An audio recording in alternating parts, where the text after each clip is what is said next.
الحمد لله وكفى وسلام على عباده الذين اصطفى أما بعد فأعوذ بالله من الشيطان الرجيم بسم الله الرحمن الرحيم لقد جاءكم رسول من أنفسكم عزيز عليه ما عنتم حريص عليكم بالمؤمنين رؤوف رحيم رب اشرح لي صدري ويسر لي أمري واحلل عقدة من لساني يفقهوا قولي سبحانك لا علم لنا إلا ما علمتنا إنك أنت العليم الحكيم اللهم صل على محمد في أول كلامنا اللهم صل على محمد في أوسط كلامنا اللهم صل على محمد في آخر كلامنا صدق اللہ العظیم۔ محترم دینی بھائیوں، قرآن کریم کی ایک آیت آپ کے سامنے تلاوت کی گئی ہے۔ ہمارا سلسلہ بیان کا یہ چل رہا ہے کہ آخرت اور قیامت کے امور کو آپ کے سامنے بیان کیا جا رہا تھا۔ عرش کے سائے میں اللہ تعالیٰ کچھ لوگوں کو جگہ عطا فرمائیں گے، اس کا ذکر آپ کے سامنے 2 جمعہ کیا گیا۔ اس سے پہلے میدان محشر میں کیا پریشانی ہوگی اور کس مصیبت کا سامنا کرنا پڑے گا، اس کا ذکر آپ کے سامنے کیا گیا تھا۔ آج آپ کے سامنے یہ بتانا ہے کہ میدان محشر کی اس پریشانی کی حالت میں، اس پریشانی کے عالم میں، جہاں تمام کے تمام انسان ایک میدان میں جمع ہو جائیں گے، سورج 1 میل کے قریب انسانوں کے آ جائے گا، لوگ پسینے میں شرابور ہوں گے، ننگے بدن کھڑے ہوں گے، حساب و کتاب شروع ہونے والا ہوگا، اللہ تعالیٰ کے سامنے حاضری کا موقع ہوگا۔ اس پریشانی کے وقت ہمیں دنیا کا کوئی انسان کام نہیں آئے گا، ایک ہستی ہمارے کام آئے گی، ان کا نام ہے محمد رسول اللہ صلی اللہ علیہ وسلم، امام الانبیاء، تاجدار مدینہ، تمام انبیاء کے سردار۔ اللہ تعالیٰ کے بعد سب سے بڑا مقام جن کا ہے ہمارے نبی محمد صلی اللہ علیہ وسلم، وہ واحد ہستی ہیں جو کل قیامت کے دن میدان محشر میں ہمیں کام آئیں گے۔ حدیث میں آتا ہے، اللہ کے نبی صلی اللہ علیہ وسلم نے فرمایا، ہر نبی کی ایک دعا تھی، مستجاب دعا۔ ہر نبی کو اللہ نے اختیار دیا تھا کہ وہ ایک مستجاب دعا مانگے، اللہ ان کی دعا فوراً قبول کریں گے۔ تو ہر نبی نے اس دعا کا استعمال کر لیا اور اللہ سے جو مانگنا تھا مانگ لیا، اللہ نے ان کو عطا کر دیا۔ ہمارے نبی کہتے ہیں کہ میں نے اس دعا کو استعمال نہیں کیا، اس دعا کو میں نے قیامت کے دن کے لیے اٹھا کر رکھ دیا ہے، تاکہ میں اس دعا کے ذریعے سے اللہ سے میری امت کی نجات مانگوں اور اس کے ذریعے سے سفارش میری امت کی کرا سکوں اور لوگوں کو جہنم سے نجات دلانے کے لیے میں نے اس دعا کو اٹھا کر رکھا ہے۔ یہ ہمارے نبی کی شفقت، یہ ہمارے نبی کی مہربانی، یہ ہمارے نبی کی محبت اس امت سے ہے، لیکن امتی آج حضور سے وہ محبت نہیں کرتا جو ہمارے نبی اس امت سے محبت کرتے تھے۔ اللہ نے قرآن کریم میں فرمایا، لَقَدْ جَاءَكُمْ رَسُولٌ مِّنْ أَنفُسِكُمْ عَزِيزٌ عَلَيْهِ مَا عَنِتُّمْ حَرِيصٌ عَلَيْكُمْ بِالْمُؤْمِنِينَ رَءُوفٌ رَحِيمٌ۔ ایک ایسے رسول کو اللہ نے بھیجا ہے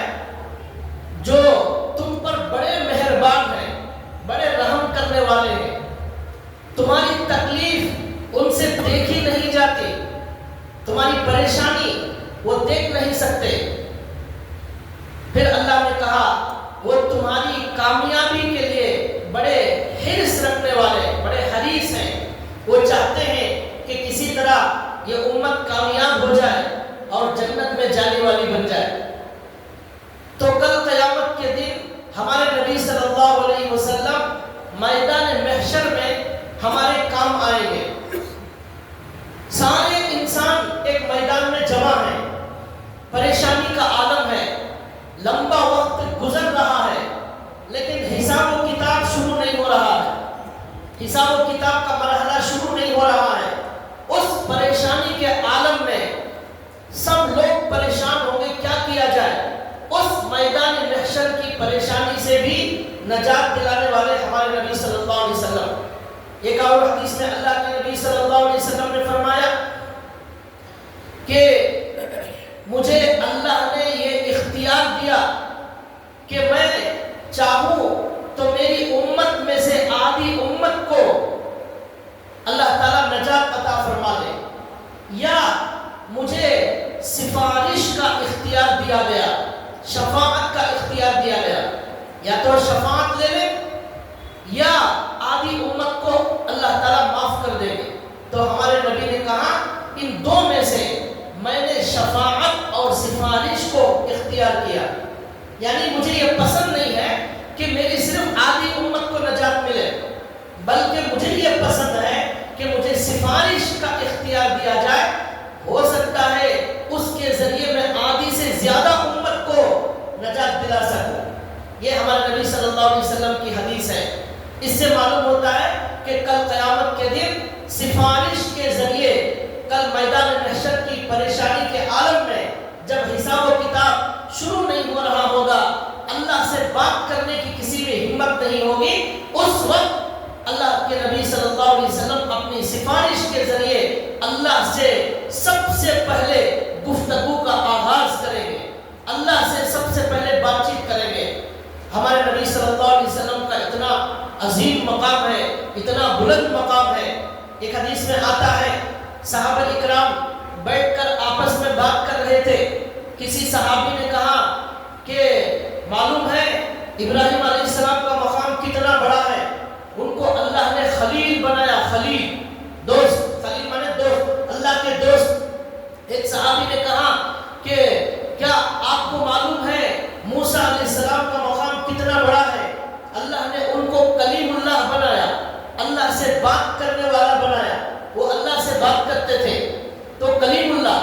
پھر ایک صحابی نے کہا عیسیٰ علیہ السلام کا مقام کتنا بڑا ہے، اللہ نے ان کو اللہ کا کلمہ کہا، روح اللہ کہا، وہ اللہ کا کلمہ، اللہ کی روح، ان کو اللہ نے عیسیٰ علیہ السلام کو کہا۔ کسی صحابی نے کہا آدم علیہ السلام کا مقام کتنا بڑا ہے، اللہ نے ان کو صفی اللہ کا لقب دیا، اللہ کا چنا ہوا بندہ۔ یہ صحابہ بات کر رہے تھے، ہمارے نبی صلی اللہ علیہ وسلم آئے اور آ کر کہا میں تمہاری بات چیت سن رہا تھا، تمہاری گفتگو سن رہا تھا، تم نے جو کچھ کہا وہ میں نے سنا، تم نے ابراہیم علیہ السلام کو خلیل اللہ کہا، بالکل صحیح ہے، تم نے آدم کو صفی اللہ کہا، بالکل صحیح ہے، تم نے موسیٰ کو کلیم اللہ کہا، بالکل صحیح، عیسیٰ کو روح اللہ کہا، بالکل صحیح، وہ سب ایسے ہی ہیں، وہ سب ایسے ہی ہیں، لیکن سنو میں تمہیں میرا مقام بتاتا ہوں، انا حبیب اللہ، انا حبیب اللہ، میں اللہ کا محبوب ہوں، اللہ کا محبوب۔ آدم اللہ کے چنے ہوئے بندے، صفی اللہ، عیسیٰ اللہ کا کلمہ، موسیٰ علیہ السلام اللہ سے بات کرنے والے کلیم اللہ، اور عیسیٰ روح اللہ۔ لیکن ہمارے نبی صلی اللہ علیہ وسلم حبیب اللہ، یعنی اللہ کا محبوب، یعنی اللہ خود جس سے محبت کرتے ہیں وہ ہے ہمارے نبی صلی اللہ علیہ وسلم۔ یہ مقام ہمارے نبی صلی اللہ علیہ وسلم کا۔ پھر ہمارے نبی نے کہا اور سنو، اور سنو میرا مقام، اور سنو کیا ہے میرا مقام؟ قیامت کے دن سب سے پہلے جنت کا دروازہ کھٹکھٹانے والا وہ میں ہوں گا، کوئی فخر نہیں۔ ہمارے نبی نے کہا ولا فخر، فخر نہیں کر رہا ہوں، حقیقت بتا رہا ہوں، سچائی بتا رہا ہوں۔ کل قیامت کے دن پوری دنیا کا کوئی انسان اللہ سے بات کرنے کی ہمت نہیں کرے گا، سب سے پہلے میری بات سنی جائے گی، سب سے پہلے میں سفارش کرنے والا، سب سے پہلے میری سفارش قبول کی جائے گی، سب سے پہلے جنت کا دروازہ میں کھٹکھٹاؤں گا، حمد کا جھنڈا میرے ہاتھ میں ہوگا، ولا فخر نہیں کر رہا ہوں، حقیقت اور سچائی بتا رہا ہوں، حمد کا جھنڈا میرے ہاتھ میں ہوگا۔ پھر فرمایا سارے انسانوں میں سب سے زیادہ معزز، سب سے زیادہ محترم، سب سے زیادہ معزز وہ میں ہوں گا، محمد رسول اللہ صلی اللہ علیہ وسلم۔ یہ ہمارے نبی صلی اللہ علیہ وسلم کا مقام ہے کل قیامت کے دن۔ اللہ کے نبی صلی اللہ علیہ وسلم کل قیامت کے دن سفارش کریں گے میدان محشر میں۔ ایک صحابی اٹھ کر کھڑے ہوئے، یا رسول اللہ آپ میری سفارش کریں۔ اللہ کے نبی نے فرمایا ٹھیک ہے میں آپ کی سفارش کروں گا، انا فاعل، میں سفارش کروں گا۔ پھر ان صحابی نے کہا یا رسول اللہ کل میدان محشر میں آپ میری سفارش کریں گے تو میں آپ کو کہاں ملوں؟ ہزاروں کروڑوں اربوں خربوں انسان ہوں گے، میں کہاں ملوں آپ کو؟ اللہ کے نبی نے فرمایا پل صراط پر ملنا، پل صراط پر اگر میں وہاں نہ ملوں، میزان پر ملنا، جہاں ترازو میں اعمال تولے جائیں گے وہاں ملنا۔ پھر وہاں بھی نہ ملوں، حوض کوثر پر ملنا، جہاں ایک حوض کوثر مجھے دیا جائے گا جس سے میں میری امت کو پانی پلاؤں گا، اس حوض کے پاس ملنا، وہاں میں ملوں گا۔ ان تین میں سے کوئی جگہ مس نہیں ہوگی، ان تین میں سے ایک جگہ ضرور ملوں گا۔ امت کو پورا ایڈریس بتا دیا ہے، پورا پتہ بتا دیا ہے، ہمارے نبی کہاں ملیں گے اور کس جگہ ملیں گے وہ ایڈریس بتا دیا ہے، وہاں جا کر نبی کو تلاش کرو، وہاں ملیں گے اور ہمارے نبی صلی اللہ علیہ وسلم امت کی سفارش کروائیں گے۔ ہمارے نبی صلی اللہ علیہ وسلم امت کی جو سفارش کروائیں گے، اس میں اللہ نے ہمارے نبی کا مقام بتایا ہے، کتنا اونچا مقام ہے۔ ہمارے نبی جسے کہیں گے اے اللہ اس کو آپ جہنم سے بچا لیجئے، اللہ اسے جنت میں داخل کر دیں گے، اتنا اونچا مقام۔ اللہ نے قرآن میں فرمایا من ذا الذی یشفع عنده الا باذنہ، اللہ کے پاس اللہ کی اجازت کے بغیر کوئی سفارش نہیں کر سکتا، کوئی سفارش نہیں کر سکتا۔ یہ ہمارے نبی کا مقام ہے، سب سے پہلے ہمارے نبی صلی اللہ علیہ وسلم کی سفارش قبول کی جائے گی۔ اللہ کے نبی صلی اللہ علیہ وسلم کا یہ مقام، ہمارے نبی جو سفارش کریں گے میدان محشر میں، وہ کئی قسم کی سفارش ہوگی۔ پہلی سفارش یہ ہوگی کہ میدان محشر میں حساب و کتاب شروع نہیں ہو رہا ہوگا، ہمارے نبی درخواست کریں گے حساب و کتاب شروع ہوگا، پورے انسانوں کو اس سے راحت ملے گی۔ دوسری سفارش جہنم میں جانے والوں کو اللہ نبی کی سفارش سے جنت عطا فرمائیں گے۔ اور ایک سفارش یہ ہوگی کہ ہمارے نبی کی سفارش سے جنت میں جانے والوں کے درجوں کو بڑھا دیا جائے گا، جس کا جو درجہ ہے ہمارے نبی کی سفارش سے اس کا درجہ اور بڑھا کر اور زیادہ مقام عطا کر دیا جائے گا، یہ بھی سفارش ہوگی۔ اور جہنم میں جانے والوں کی سزا کو کم کرانے کے لیے بھی ہمارے نبی سفارش کریں گے۔ چنانچہ حدیث میں آتا ہے ابو طالب جو ہمارے نبی کے چچا ہیں، ان کو جہنم کا فیصلہ ہوگا، ہمارے نبی سفارش کریں گے تو اللہ ان کو سفارش کی برکت سے ہلکا عذاب دیں گے۔ وہ ہلکا عذاب کیا ہوگا؟ آگ کے جوتے پہنائے جائیں گے، آگ کے جوتے، اس کی وجہ سے دماغ کا بھیجا پکنے لگے گا۔ یہ ہمارے نبی کی سفارش سے ان کو عذاب کم دیا جا رہا ہے، ورنہ اور بہت بڑا عذاب دیا جاتا۔ اس طرح ہمارے نبی الگ الگ لوگوں کی مختلف قسم کی سفارش کریں گے، اور ہمارے نبی سے جسے زیادہ محبت ہوگی، زیادہ سے زیادہ درود پڑھنے والا ہوگا، زیادہ سے زیادہ سنتوں پر چلنے والا ہوگا، جتنا زیادہ محبت کرے گا، وہ محبت بھی جھوٹی محبت نہیں، بناوٹی محبت نہیں، روڈوں پر ناچنے کی محبت نہیں، سال میں ایک مرتبہ عاشق رسول ہونے کا نعرہ لگانے کی محبت نہیں، یہ محبت سچی محبت، جس میں نمازوں کا اہتمام ہو، جس میں صدقہ دیا جائے، زکات دی جائے، روزے رکھے جائے، نبی پر درود پڑھا جائے، ایک ایک سنت کو تلاش کر کر کے عمل کیا جائے، دعاؤں کا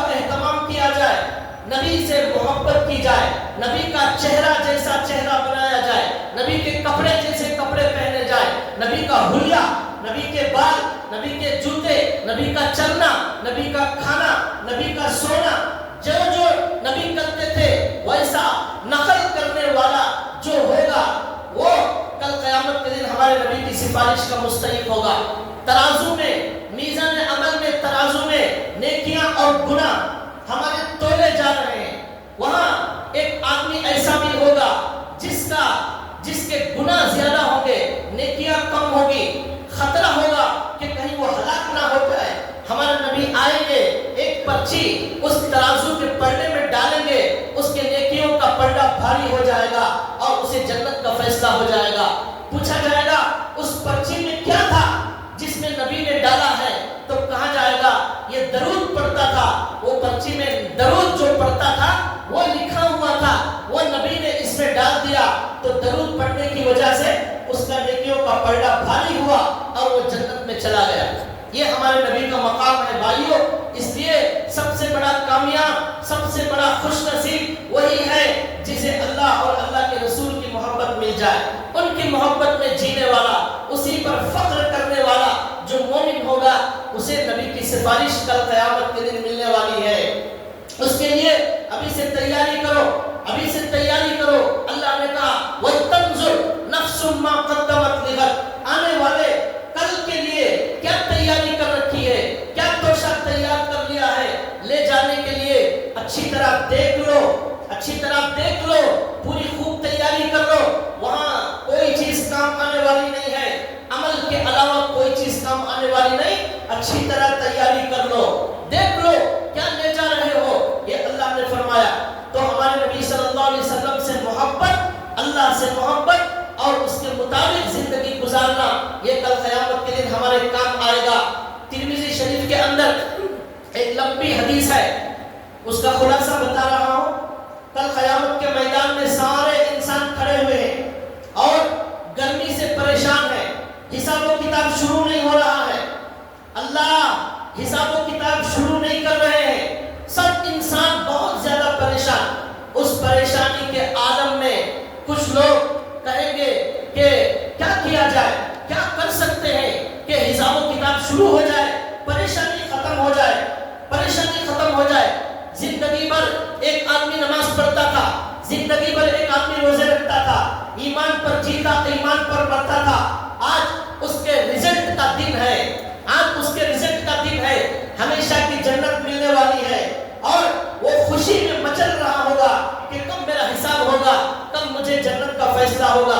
جہنمی کو بھی معلوم ہوگا وہ شرابی تھا، کافر تھا، فاسق تھا، دھوکے باز تھا، ظالم تھا، جہنم میں جائے گا، وہ بھی پریشان، یہ بھی پریشان۔ سب لوگ کہیں گے چلو آدم علیہ السلام کے پاس چلتے ہیں، آدم علیہ السلام کے پاس چلو، جا کر سفارش کریں گے، وہ اللہ سے درخواست کریں گے، اللہ حساب و کتاب شروع کریں گے۔ سارے لوگ آدم علیہ السلام کے پاس جائیں گے، آدم علیہ السلام کہیں گے کہ آدم علیہ السلام سے لوگ کہیں گے آپ تمام انسانوں کے باپ ہیں، ابو البشر، تمام انسانوں کے باپ، آپ وہ ہیں جن کے لیے اللہ نے فرشتوں کو سجدہ کرنے کا حکم دیا، سارے فرشتوں نے آپ کے لیے سجدہ کیا، آپ کو سجدہ نہ کرنے کی وجہ سے شیطان بن گیا، ابلیس بن گیا، آپ کا وہ مقام ہے، آپ کو اللہ نے جنت میں پیدا کیا، آپ اللہ سے سفارش کریں، آج حساب و کتاب شروع ہو جائے۔ سارے انسان پریشان ہیں۔ آدم علیہ السلام کہیں گے کہ آج اللہ اتنے غصے میں ہے، اتنے غصے میں ہے کہ اللہ نہ پہلے اس سے پہلے اللہ کبھی اتنا غصہ نہیں ہوئے، نہ آئندہ کبھی اللہ اتنا غصے میں آنے والے ہیں۔ آج میں اللہ سے بات نہیں کر سکتا، میں خود میرے سے گناہ اور میرے سے غلطی ہو گئی، جنت میں ایک درخت کا پتا میں نے کھا لیا تھا، اللہ نے منع کیا لیکن جنت میں نے درخت کا پتا کھا لیا، اس کی وجہ سے میں ہمت نہیں کرتا، میں اللہ سے آج بات نہیں کر سکتا۔ آدم علیہ السلام کہیں گے نفسی نفسی نفسی، میری جان، آج میری جان بچ جائے وہی میرے لیے بہت بڑی نعمت ہے، میں ہمت نہیں کرتا اللہ کے سامنے بات کرنے کی۔ تم لوگ ایک کام کرو، نوح علیہ السلام کے پاس جاؤ۔ اب یہ ساری پبلک پریشانی کے عالم میں آپ محسوس کیجئے، اس مقام کو محسوس کیجئے، یہ سب ہونے والا ہے، ایک ایک بات ہونے والی ہے، ایسا ہی ہونے والا ہے۔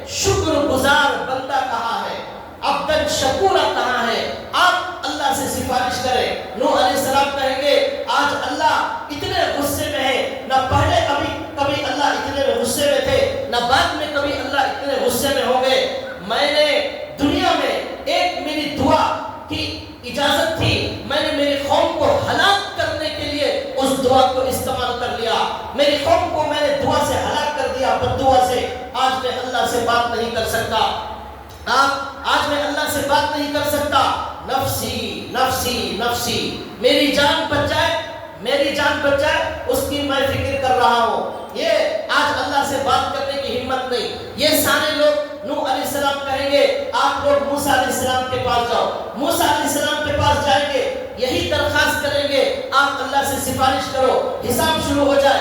موسیٰ علیہ السلام کہیں گے دنیا میں نے ایک آدمی کو مکہ مارا تھا، وہ اتفاق سے مر گیا، فَوَكَّزَهُ مُوسَى فَقَضَى عَلَيْهِ، قرآن میں ہے 20ویں پارے میں، دو آدمی لڑ رہے تھے، موسیٰ علیہ السلام نے ان کو بچانے کے لیے ایک آدمی کو مارا، مر گیا۔ موسیٰ علیہ السلام وہاں کہیں گے اس کو میں نے مار دیا جان سے، جس کو مارنے کا مجھے حکم نہیں تھا، اس لیے مجھے ڈر ہو رہا ہے کہ میں آج اللہ سے بات نہیں کر سکتا۔ یہاں رک کر ایک بات سمجھیے، نبی جو ہے کبھی گناہ نہیں کرتے، معصوم ہے تمام انبیاء۔ یہ بہت زیادہ چھوٹی موٹی بات کو بھی نبی گناہ سمجھتے ہیں، تو اللہ نے ان کو معاف کر دیا ہے، نبی گناہ نہیں کر سکتے۔ موسیٰ علیہ السلام نے بھی جان بوجھ کر نہیں مارا تھا، اسے جان بوجھ کر نہیں مارا تھا، اتفاق سے مر گیا، وہ گناہ نہیں ہے۔ آدم علیہ السلام نے جو گناہ کیا وہ بھی گناہ نہیں۔ اللہ نے خود قرآن میں کہا نسی آدم ولم نجد لہ عزما، آدم علیہ السلام سے بھول ہو گئی، پکا ارادہ گناہ کا نہیں تھا۔ یہ خود اللہ بول رہے ہیں یہ گناہ نہیں ہے، پھر بھی ان کو ڈر ہو رہا ہے۔ ہم رات دن گناہ کرتے ہیں مگر ہمیں کوئی ڈر نہیں ہو رہا ہے، ہم رات دن گناہ کرتے ہیں ہمیں ڈر نہیں ہو رہا ہے۔ وہ انبیاء غلطی ہو گئی، بھول ہو گئی، پھر بھی اللہ سے بات کرنے کی ہمت نہیں۔ ہم دن میں 1000 گناہ کرتے ہیں، ہم اللہ کے سامنے کیسے بات کریں گے، اللہ کے سامنے کیسے کھڑے ہوں گے؟ یہ غور کرنا ہے۔ چنانچہ سارے لوگ مل کر پھر جو ہے جائیں گے حضرت عیسیٰ علیہ السلام کے پاس۔ عیسیٰ علیہ السلام کہیں گے کہ میں بھی آج اللہ سے بات نہیں کر سکتا، آج اللہ بہت غصے میں ہے، نفسی نفسی نفسی، میری جان کی میں فکر کر رہا ہوں، نفسی نفسی کہیں گے۔ اب وہ کہیں گے اس حدیث میں تو یہ نہیں ہے کہ عیسیٰ علیہ السلام نے اپنا کوئی گناہ یا اپنی کوئی غلطی بتائی، دوسری حدیث میں یہ آیا ہے کہ عیسیٰ علیہ السلام یہ کہیں گے دنیا میں لوگوں نے مجھے خدا بنا لیا، لوگوں نے مجھے خدا بنا لیا، انی عبدت اللہ، میری عبادت کی، انی عبدت من دون اللہ، اللہ کے علاوہ لوگوں نے مجھے خدا بنا لیا، اس لیے میں بھی آج جانے سے ڈر رہا ہوں۔ اللہ پوچھیں گے کیا آپ خدا تھے؟ آپ کو لوگوں نے خدا بنا لیا تھا، میں کیا جواب دوں گا؟ اس لیے میں بھی آج سفارش نہیں کر سکتا۔ اب وہ کہیں گے اب آپ کیا کرو، آپ جاؤ محمد رسول اللہ صلی اللہ علیہ وسلم کے پاس، وہ ہستی ہے، آج وہاں سے آپ کو نا امیدی نہیں ہوگی، آپ سب وہاں جا کر سفارش کرو۔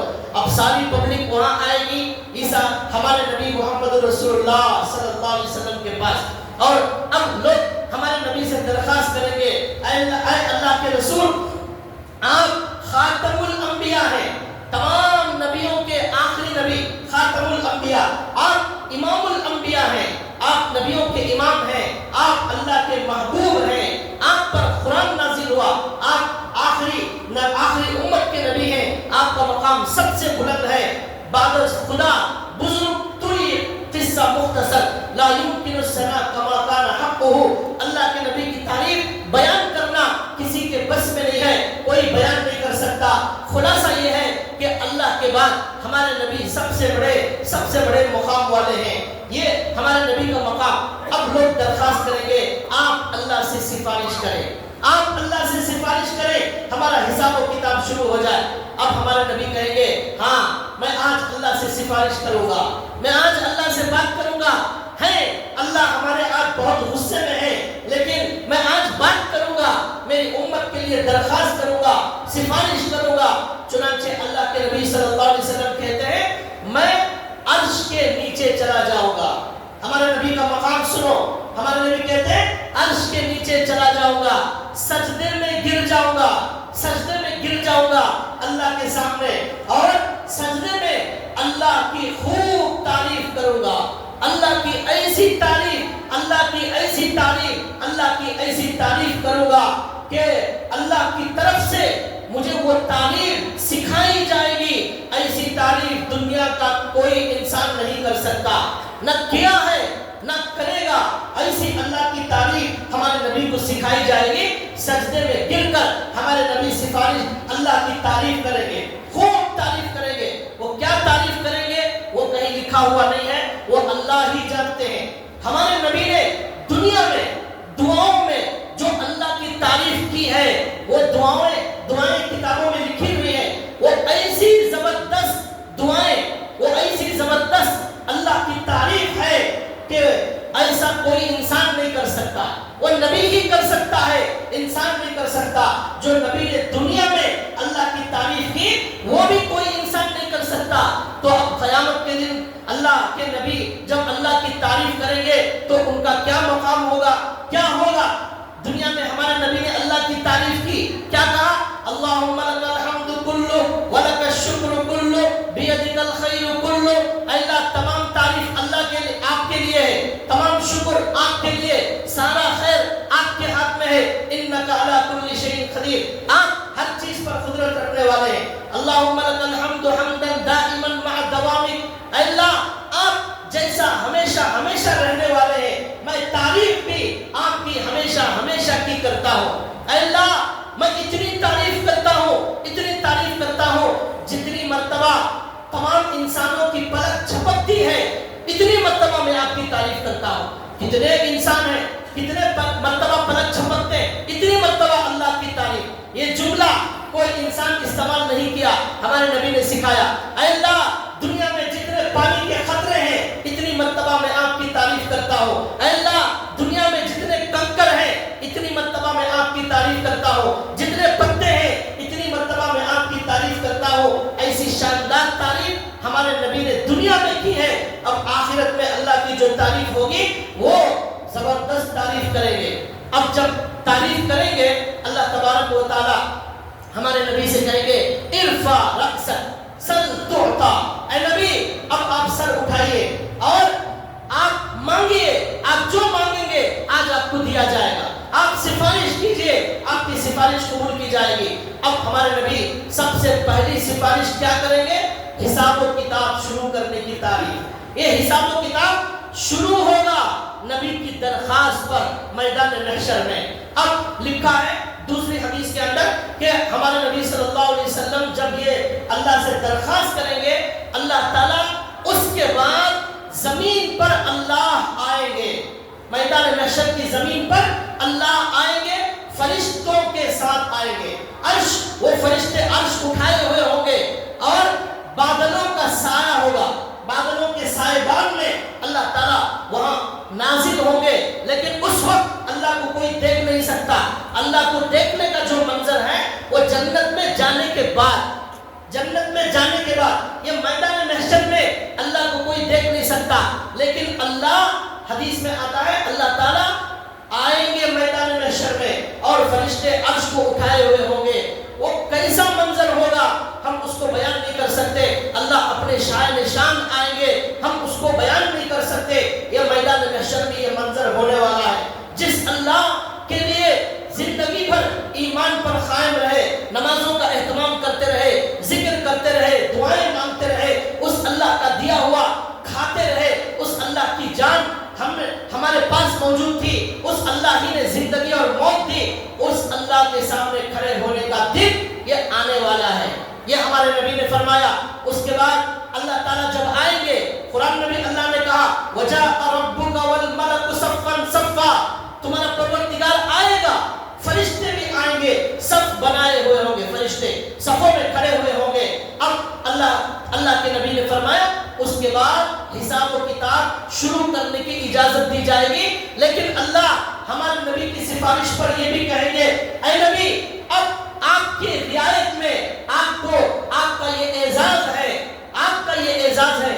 ایک بات یہاں بیچ میں یاد رکھیے، یہ سارے انسان پہلے آدم علیہ السلام کے پاس گئے، پھر نوح علیہ السلام، پھر موسیٰ علیہ السلام، پھر عیسیٰ علیہ السلام، پھر ہمارے نبی کے پاس آئے۔ پہلے ہی ہمارے نبی کے پاس کیوں نہیں آئے؟ پہلے ہی ہمارے نبی کے پاس آ جاتے تو اس کا جواب یہ ہے ہدایت دیں گے ہمارے نبی کا مقام بتانے کے لیے. ہمارے نبی کا مقام بتانے کے لیے اللہ لوگوں کو ایسی ہدایت دیں گے. وہ لوگ پہلے وہاں جائیں گے, پھر موسیٰ, پھر عیسیٰ, پھر جو ہے یہاں آئیں گے, تاکہ یہ بتانے کے لیے جو کام سارے نبی نہیں کر سکتے وہ کام ہمارے نبی محمد صلی اللہ علیہ وسلم کریں گے. یہ بتانے کے لیے نبی کا مقام دنیا کے اندر ہم نے دیکھا نبی کا کیا مقام تھا. دنیا کے اندر ہم نے دیکھا ہمارے نبی کو کہیں طٰہٰ کہا جا رہا ہے, کہیں یاسین کہا جا رہا ہے, کہیں مزمل کہا جا رہا ہے, کہیں مدثر کہا جا رہا ہے. ہمارے نبی مکے میں گئے وہ مکہ مکرمہ بن گیا. ہمارے نبی مدینے میں گئے وہ منورہ بن گیا. ہمارے نبی پر قرآن نازل ہوا وہ دنیا کی سب سے عظیم کتاب بن گئی. ہمارے نبی صلی اللہ علیہ وسلم جس زمین پر قدم رکھتے ہیں وہ زمین ساری دنیا کی زمینوں میں مقدس بن گئی. ہمارے نبی جس جگہ نماز پڑھتے ہیں وہ مسجد ساری مسجدوں سے افضل بن گئی. یہ امت جو ہمارے نبی کو دی گئی, یہ امت ہمارے نبی سے جڑنے کی وجہ سے ساری امتوں سے افضل بن گئی. ہمارے نبی صلی اللہ علیہ وسلم کا یہ مقام ہم نے دنیا میں دیکھا, یہ ہمارے نبی کا مقام ہے. ہمارے نبی صلی اللہ علیہ وسلم کے صحابہ, ہمارے نبی کے صحابہ جو ہمارے نبی کے ساتھ تھے وہ سارے انسانوں سے افضل بن گئے. سارے انسانوں سے افضل. سارے اولیاء مل کر ایک صحابی کا مقام حاصل نہیں کر سکتے. یہ ہمارے نبی کا مقام ہم نے دنیا میں دیکھا. ہم نے دنیا میں دیکھا ہمارے نبی کو اللہ نے جاگنے کی حالت میں ساتوں آسمانوں پر بلایا, معراج کا سفر کرایا, فرشتوں کو بلایا, براق کو بلایا. ہمارے نبی کو جو ہے ہمارے نبی کے سینے کو چاک کیا گیا, زمزم سے دھویا گیا, جنت کے پانی سے دھویا گیا, وہاں کے برتن لا کر دھویا گیا. یہ ہمارے نبی کا مقام ہم نے دنیا میں سنا تھا. اور ہمارے نبی کو پہلے آسمان پر, دوسرے آسمان پر, تیسرے آسمان پر, پھر سدرۃ المنتہا اس کے اوپر ہمارے نبی گئے. وہاں گئے جہاں جبریل بھی نہیں جا سکتے تھے. جبریل نے کہا یا رسول اللہ اب آگے میں نہیں جا سکتا, میرا مقام میرا پاور ختم ہو گیا, اب آپ جائیں گے, آپ ہیں اور اللہ ہے. وہاں اللہ کو ہمارے نبی نے دیکھا, اللہ سے بات چیت کی, نمازوں کا تحفہ لے کر آئے. سبحان الذی اسریٰ بعبدہ لیلا من المسجد الحرام الی المسجد الاقصی. پاک ہے وہ اللہ جس نے ہمارے نبی کو ایک ہی رات کے کچھ منٹوں میں اتنا لمبا چوڑا سفر کرایا, اتنا لمبا چوڑا سفر کرایا, کچھ منٹوں کے اندر ہو گیا. مسجد اقصی گئے, وہاں سے اللہ کے پاس گئے, پھر واپس آئے, نبیوں کی امامت کرائی. اللہ نے ہمارے نبی کا مقام کتنا بلند کیا. سارے نبیوں کو اللہ نے مسجد میں جمع کر دیا, مسجد اقصی میں. ہمارے نبی امامت کرائے, امام الانبیاء بن گئے. یہ ہم نے دنیا میں یہ مقام دیکھا, ہمارے نبی کا یہ مقام ہم نے دنیا میں دیکھا. اب آخرت میں ہم یہ ہمارے نبی کا مقام دیکھنے والے ہیں. کیا دیکھنے والے ہیں؟ حمد کا جھنڈا ہمارے نبی کے ہاتھ میں ہے. سفارش کرنے کی جرات کسی نبی میں نہیں, ہمارے نبی سب سے پہلے سفارش کریں گے. اب اللہ کہیں گے اے نبی آپ اپنی امت کو سب سے پہلے, یہ امت سب سے آخر میں آنے والی ہے, لیکن نبی کے صدقے میں سب سے پہلے جنت میں جانے والی یہ امت ہے. یہ ہمارے نبی کا مقام ہے. اب اللہ کہیں گے اے نبی جنت کے دائیں طرف رائٹ سائڈ میں جو دروازہ ہے وہاں سے آج آپ کی امت کے ان لوگوں کو جنت میں داخل کراؤ جن پر آج کوئی حساب و کتاب نہیں ہے.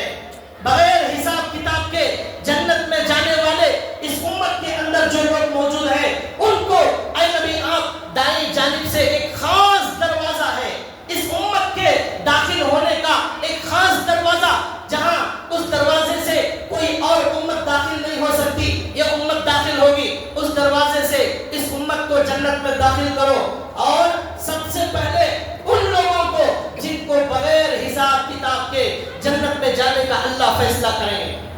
کون ہوں گے وہ لوگ؟ وہ لوگ کون ہوں گے؟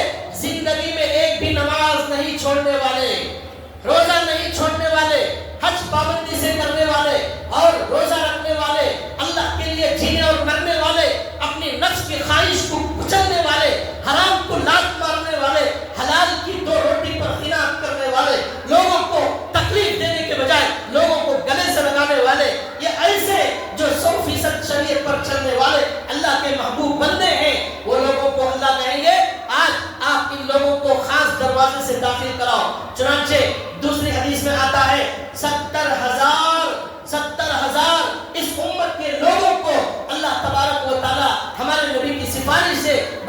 حساب کتاب کے جنت میں داخل کریں گے. اور فرمایا ہر ہزار کے بدلے میں پھر 70,000. پہلے 70,000 پھر ہر ہزار کے بدلے میں 70,000. 4 ارب 90 کروڑ 4 ارب 90 کروڑ اس امت کے لوگوں کو اللہ تعالیٰ بغیر حساب کے سب سے پہلی فرصت میں جنت میں داخل کریں گے. ابھی یہ میدان محشر میں حساب و کتاب شروع نہیں ہوا, ابھی شروع ہونے والا ہے. 50,000 سال تک یہاں ظالم, کافر, مشرک, فاسق کھڑے ہونے والا ہے میدان محشر میں. ابھی اس کے حساب نہیں ہوا ہے. اس سے پہلے یہ امت کے خوش نصیب لوگ, تہجد گزار لوگ, اللہ کے عشق میں جینے والے لوگ بغیر حساب کتاب کے جنت میں پہنچ جائیں گے. ہاں ابھی حساب کتاب نہیں شروع ہوا ہے, ان کو داخلہ مل جائے گا. بھائیوں, اس میں داخل ہونے کی کوشش کرنے کے لیے ہم دنیا کے اندر آئے ہیں. آپ ارادہ کرو اور دعا کرو اللہ ہم سب لوگوں کو بھی اس میں داخل فرمائے. ہمارے پاس عمل کچھ نہیں ہے, اللہ اپنے رحم سے ہم لوگوں کو اس میں داخل فرمائے. یہ ہمارے نبی صلی اللہ علیہ وسلم کا مقام ہے. اس کے بعد جب ہمارے نبی کی یہ سفارش ہوگی, اب حساب و کتاب کا سلسلہ شروع ہوگا. یہ ہمارے نبی کا مقام ہے. اب ہمارے نبی کا مقام دنیا میں کیا ہم نے دیکھا, میں نے آپ کو بتایا, اور آخرت میں یہ مقام ہوگا ہمارے نبی کا. ایک حدیث میں ہمارے نبی نے فرمایا, اے میرے صحابہ میرے لیے وسیلے کی دعا کرو. وسیلے کی دعا. صحابہ نے پوچھا یا رسول اللہ وسیلے کی دعا کیا ہے؟ اللہ کے نبی نے فرمایا کہ اللہ سے کہو کہ اللہ مجھے مقام محمود عطا کرے. صحابہ نے پوچھا یا رسول اللہ مقام محمود کیا ہے؟ مقام محمود کیا ہے؟ اللہ کے نبی نے کہا جنت کا ایک ایسا بلند درجہ, جنت کا سب سے اعلیٰ درجہ جس میں کوئی نبی نہیں جا سکتا, کوئی صحابی, کوئی ولی, کوئی انسان نہیں جا سکتا. وہ درجہ صرف ایک ہستی کے لیے بنایا گیا ہے. وہ مجھے امید ہے کہ وہ محمد رسول اللہ صلی اللہ علیہ وسلم کے لیے بنایا گیا ہے. اس کا نام ہے مقام محمود. قرآن میں اللہ نے کہا عسیٰ ان یبعثک ربک مقاما محمودا. اذان کے بعد دعا پڑھتے ہیں اے اللہ ہمارے نبی کو مقام محمود عطا فرما. بھائیو, اذان کی دعا کو معمولی مت سمجھو. اللہ کے نبی نے کہا اذان کے بعد کی دعا پڑھنے والے کو نبی کی سفارش ضرور ملے گی. لیکن آج ہم میں سے کتنے لوگ ہیں جو ہمارے کاموں کو بند کر کے اذان کی دعا پڑھتے ہیں. ہمیں ہوش تک نہیں ہوتا کہ مؤذن صاحب اذان دے رہے ہیں. ہم اپنے کاموں میں, اپنے باتوں میں, اپنی دنیا میں ایسے مصروف ہیں کہ ہمیں نبی کی سفارش کی ضرورت نہیں ہے. ہم کتنے سال ہو گئے, خدا کی قسم غور کیجئے, کتنے سال ہو گئے ہماری زندگی کے, ہم نے توجہ سے ہم نے اذان تک نہیں سنی.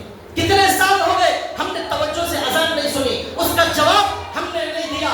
لیکن اتنا بڑا آفر دیا جا رہا ہے اذان کی دعا سنو, اس کا جواب دو, اذان کے بعد کی دعا پڑھو, اس پہ نبی کے لیے مقام محمود کی دعا کرو. کل قیامت کے دن نبی کا دامن پکڑ کر جنت پہ پہنچ جاؤ. اتنا بڑا آفر ہمارے نبی دے رہے ہیں, لیکن ہم سے بڑا بدقسمت, ہم سے بڑا محروم کوئی نہیں ہے جو موبائل کے اندر مصروف ہے اور بے حیا بے شرم لوگوں کی تصویریں دیکھ رہا ہے, ویڈیو دیکھ رہا ہے. اسے نبی کی سفارش کی ضرورت نہیں, اذان سننے کے لیے وقت نہیں ہے. بھائیو, ہمارے نبی کا یہ مقام و مرتبہ کل میدان محشر میں ساری دنیا دیکھنے والی ہے. نبی کی شان میں گستاخی کرنے والے دنیا کے اندر جو منحوس قسم کے لوگ دنیا کے اندر کافر, فاسق نبی کی شان میں گستاخی کرتے ہیں, وہ ہمارے نبی کا مقام دنیا میں بھی انہوں نے دیکھا کہ پوری دنیا کے انسان, پورے مسلمان ہر جگہ کھڑے ہو گئے ہیں اس گستاخی کے خلاف, اس گستاخ کے خلاف سارے لوگ کھڑے ہو گئے ہیں. اس لیے کہ ہمارے نبی کے خلاف گستاخی کبھی مسلمان برداشت نہیں کر سکتا. بعض لوگ کہہ رہے ہیں کہ مسلمان کے اندر سختی ہے, مارنے مرنے کی بات کرتے ہیں, نبی کے شان میں گستاخی ہوتی ہے, کاٹنے مرنے کی بات کرتے ہیں, تو یہ ہمارا دھرم تو گلے ملانے کی بات کرتا ہے. اسلام میں ایسی سختی کیوں ہے؟ تو ہم ان سے پوچھنا چاہتے ہیں تمہاری ماں پر اگر کوئی بلاత్కాر کر دے تمہاری ماں کے ساتھ, تم کیا اسے گلے سے لگاؤ گے؟ تمہاری ماں کو کوئی زانی کہے, تمہاری بیٹی پر الزام لگائے, کیا اسے گلے سے لگاؤ گے؟ ایسا نہیں ہوگا. ہمارے نبی ہمارے لیے ہزاروں لاکھوں ماؤں سے زیادہ معزز اور محترم ہے. ہم سب برداشت کریں گے, لیکن نبی کی شان میں گستاخی نہ پہلے برداشت ہوئی, نہ آج ہوگی, نہ قیامت تک ہوگی. کوئی برداشت نہیں کرے گا. جب تک ہماری سانس میں سانس ہے ہم اس کے خلاف آواز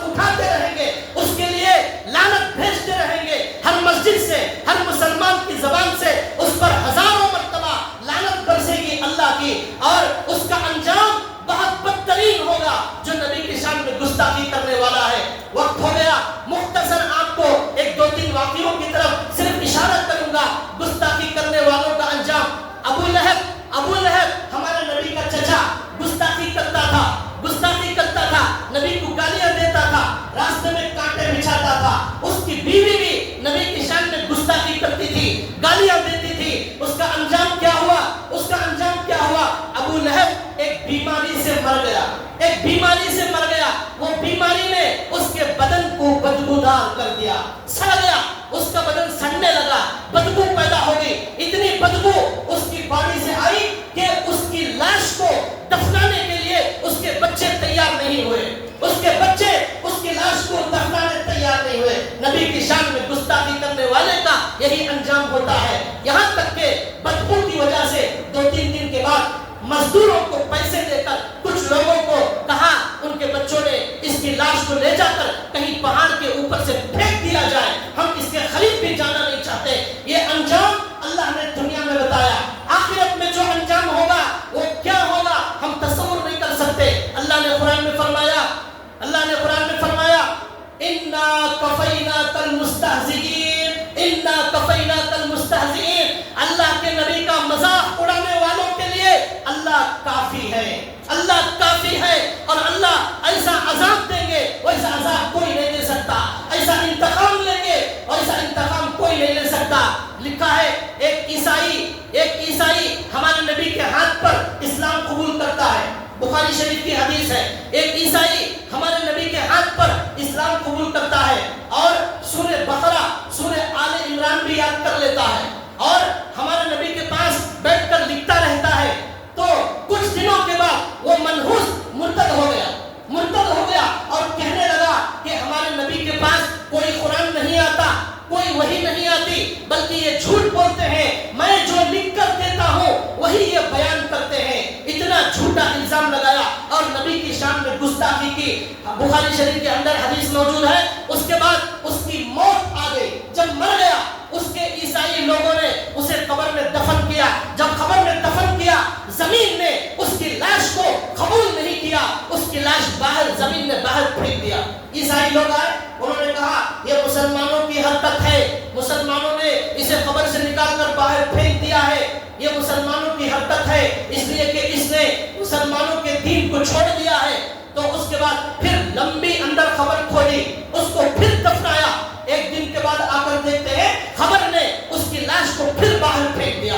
نبی کی شان میں گستاخی کرنے کو زمین بھی برداشت نہیں کرتی، اللہ کیا برداشت کریں گے۔ اب پھر عیسائی لوگ آئے، پھر جو ہے اور بڑی اندر خبر کھولی اور بہت گہری کھولی، اس کے اندر دفنایا۔ پھر جا کر دیکھتے ہیں دوسرے دن پھر زمین نے اس کی لاش کو باہر پھینک دیا۔ اب لوگوں نے کہا کہ واقعی اس کے اوپر اللہ کا عذاب آ گیا ہے، اللہ دنیا ہی میں انتقام لیتے ہیں، ایسے گستاخ بچنے والے نہیں ہیں۔ حکومت سے بچ جائیں گے، پولیس سے بچ جائیں گے، پولیس والے بھی ان کا ساتھ دیں گے اور ان کو بچانے کی پوری کوشش کریں گے۔ حکومت سے بچیں گے، پولیس سے بچیں گے، قانون سے بچیں گے، لیکن اللہ سے نہیں بچیں گے، اللہ سے نہیں بچیں گے۔ ایک بادشاہ کو ہمارے نبی نے خط لکھا، اسلام کی دعوت دی، اس بادشاہ نے ہمارے نبی کے خط کو پھاڑ دیا، اور کہا یہ غلام ہو کر مجھے خط لکھتا ہے، اسے خط لکھنے کا سلیقہ نہیں۔ یہ کہا اس ایران کے بادشاہ نے، بڑا ایران کا سپر پاور بادشاہ تھا، بڑا ملک تھا ایران کا، وہ ہمارے نبی کے خط کو اس نے پھاڑ دیا۔ ہمارے نبی کو حضرت جبریل نے بتایا کہ آپ کے خط کو اس بادشاہ نے پھاڑ دیا ہے۔ تو ہمارے نبی نے فرمایا اللہ اس کے ملک کو ٹکڑے ٹکڑے کر دے جس طرح اس نے میرے خط کے ٹکڑے ٹکڑے کر دیے۔ چنانچہ ہمارے نبی کی بد دعا کی وجہ سے کچھ ہی دنوں کے بعد اس بادشاہ کے بیٹے نے اس کے باپ کو قتل کر کے اس کی کرسی پر بیٹا بیٹھ گیا۔ باپ کو خود بیٹے نے قتل کیا کرسی کی لالچ میں، اور بیٹا کرسی پر بیٹھ گیا۔ یہ ہمارے نبی کی بد دعا کا انجام ہوا۔ اللہ نے فرمایا ان الذين يؤذون الله ورسوله لعنهم الله في الدنيا والآخرة۔ اللہ اور رسول کو تکلیف دینے والوں کے لیے دنیا میں بھی آخرت میں بھی لعنت ہے، اور اس سے بڑا منحوس کوئی نہیں۔ ہمارے نبی کا مقام میں نے بتایا، کل قیامت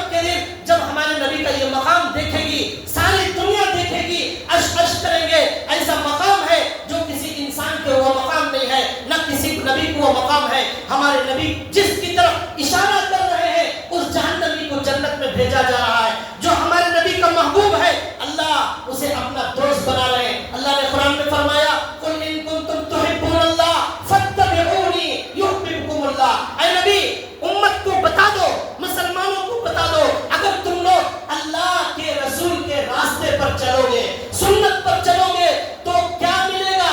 اللہ خود تمہارے سے محبت کریں گے. اللہ خود تمہارے سے محبت کریں گے. تمہیں محبت کرنے کی ضرورت نہیں, اللہ خود تمہیں پسند کریں گے. جب اللہ پسند کریں گے ہم بھی اللہ کو پسند کریں گے. یہ مقام کسی امت کو حاصل نہیں ہوا, یہ اللہ خود محبت کرنے تیار ہے صرف نبی کی سنت پر چلنے کی وجہ سے. یہ ہمارے نبی کا مقام ہے بھائیوں. یہ میدان محشر کا نقشہ بتایا. دعا ہے اللہ تبارک و تعالی ہمیں ہمارے نبی کے نقش قدم پر چلنے کی توفیق عطا فرمائے. ہمارے نبی کی سفارش کل میدان محشر میں اللہ ہم سب لوگوں کو, ساری امت کو عطا فرمائے. 2 اعلانات ہیں, 2 منٹ کے لیے بیٹھیے. پہلا اعلان یہ ہے کہ